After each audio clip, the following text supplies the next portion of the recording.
a practice.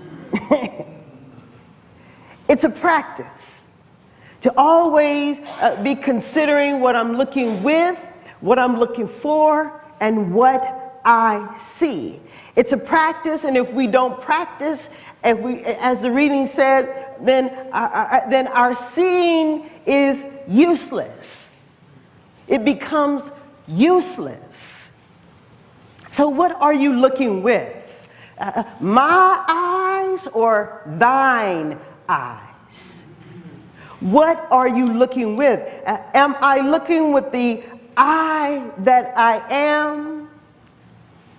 Am I looking with the I that I am? Because this I, the I that I am and the I that you are, the big I am, it's never blurred. It can never be blurred. This I that I am and this I that you are, it is undisturbed. It's untroubled. It's unworried. It's sufficient and it's complete. The I that I am and the I that you are, it's sufficient and it's complete and has an inherent ability to discern and to know.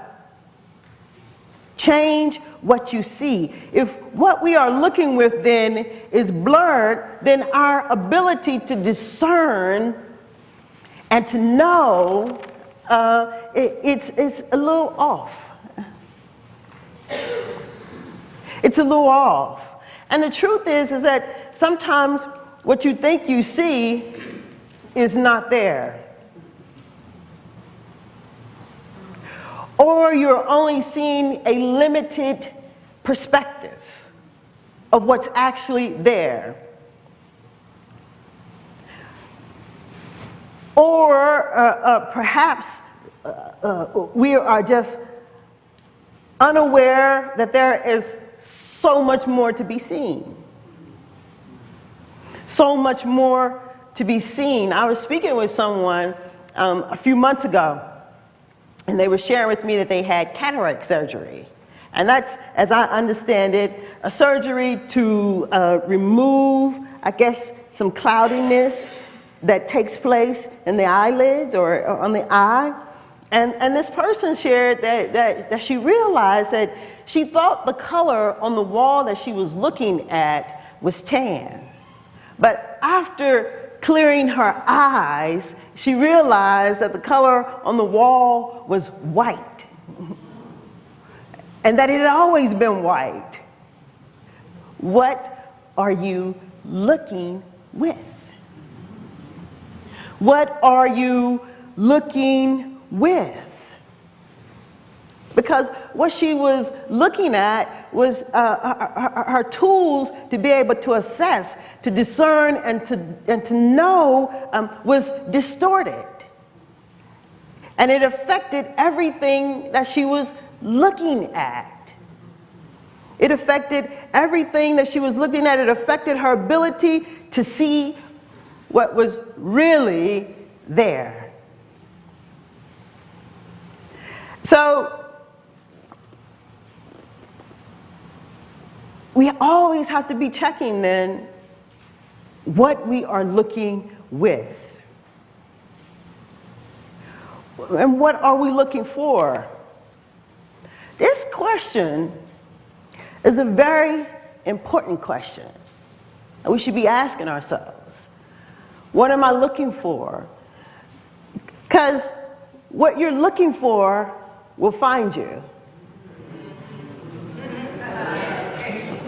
Right? That was like the amen section. Yeah. So whether you're looking for light or you're looking for darkness, it's going to find you. What you are looking for will find you, and it doesn't matter if you're looking for love or if you're looking for hate. It will find you. And oftentimes what you think you are looking for is not the thing you're looking for. It's not the thing that you're looking for.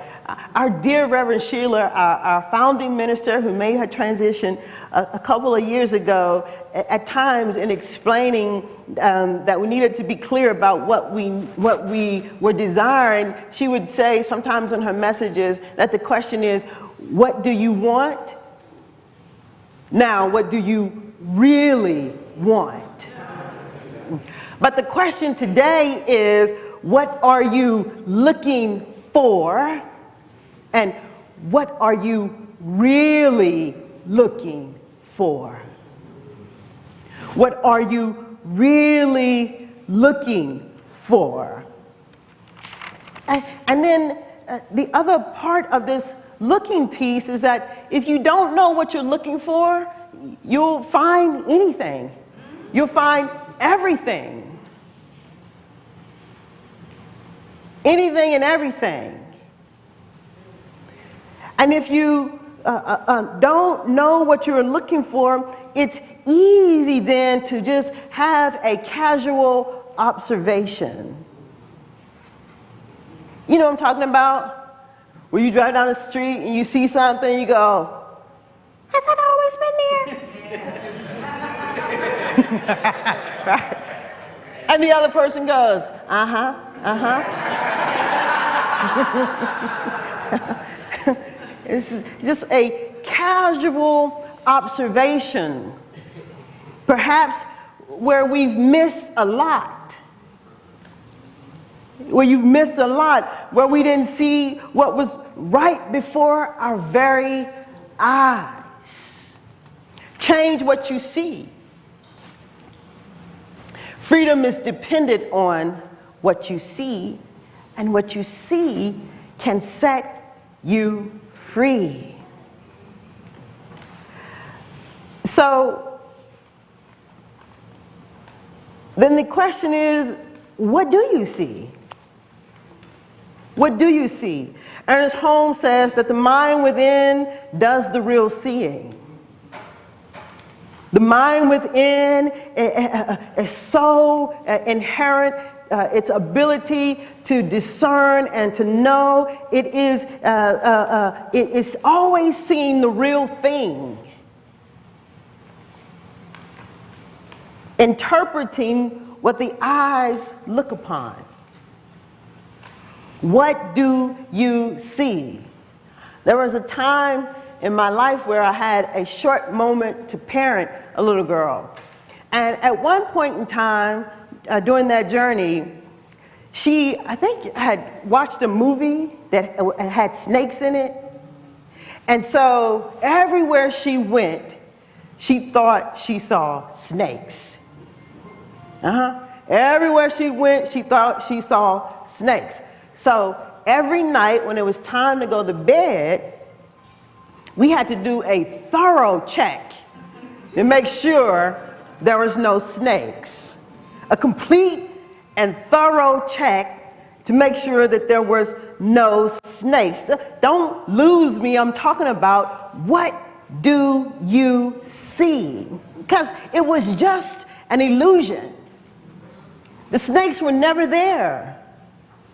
It was just an illusion, and illusions have no existence from our belief in it. Illusions have no existence apart from our belief in it. Joel Goldsmith, in his collected essays, he says that he would say that this illusion, that it has no substance, no body, no form, no law to enforce it, and no mind to create it, express it, or respond to it.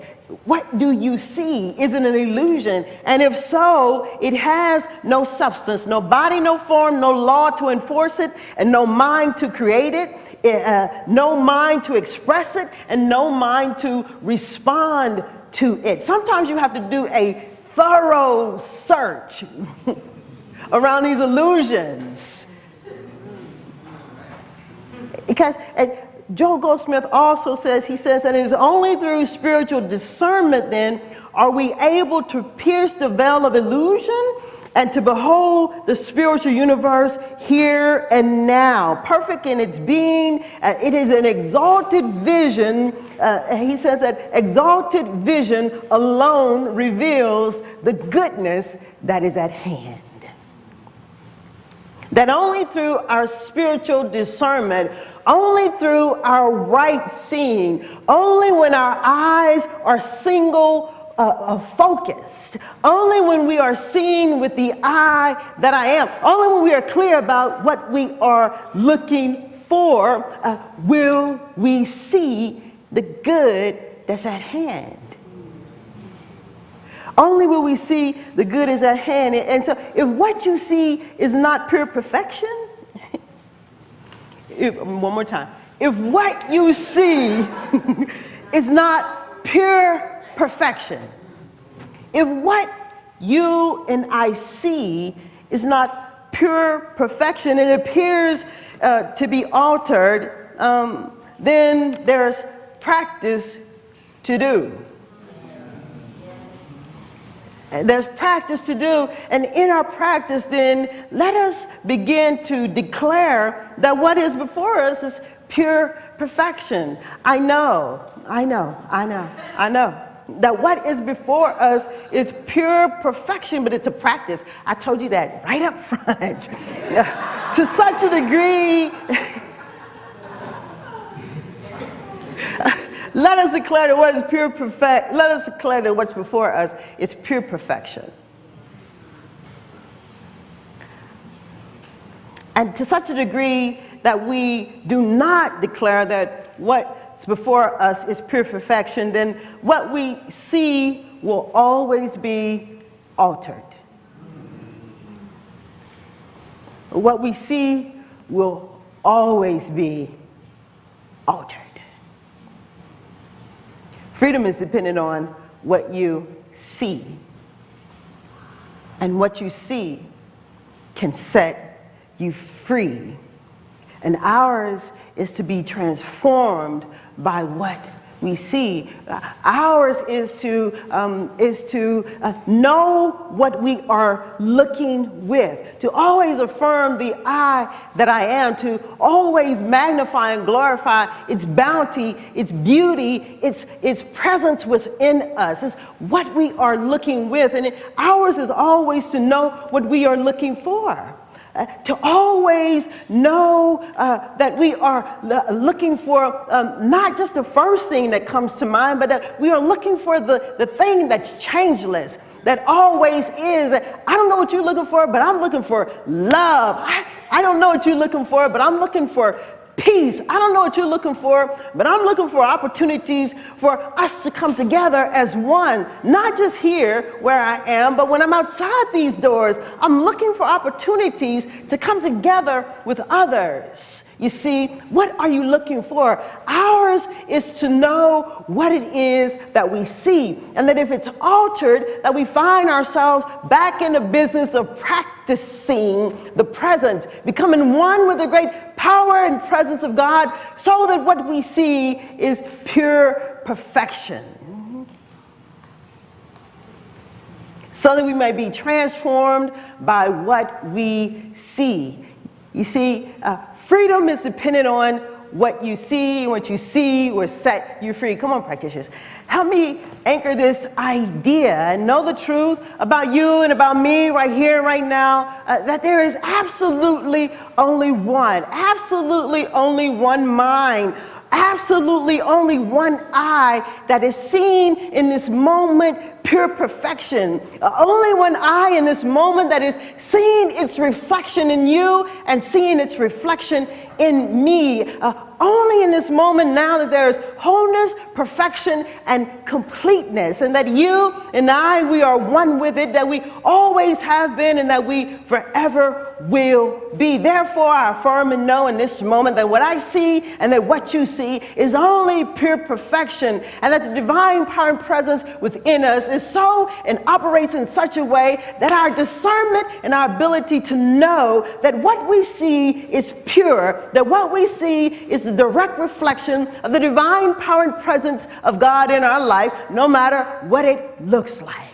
I know in this moment that something is quickened within each one of us, and that we open up to the possibilities that is at hand, that we can only see the good that's possible over here, and that we only see the good that's possible over there, that we only see the possibilities of us moving forward, expressing, expanding, evolving, and becoming more of who we are, and nevertheless, that we only see good before us, and whatever room we are in, and wherever we find ourselves, whatever we are doing, that we so desire, let the desire within us to look for good and not evil, that is pushing us, urging us to look for the light and not the darkness. Oh, it's practice. And I know too in this moment that this power and presence, and it is everything and that there is in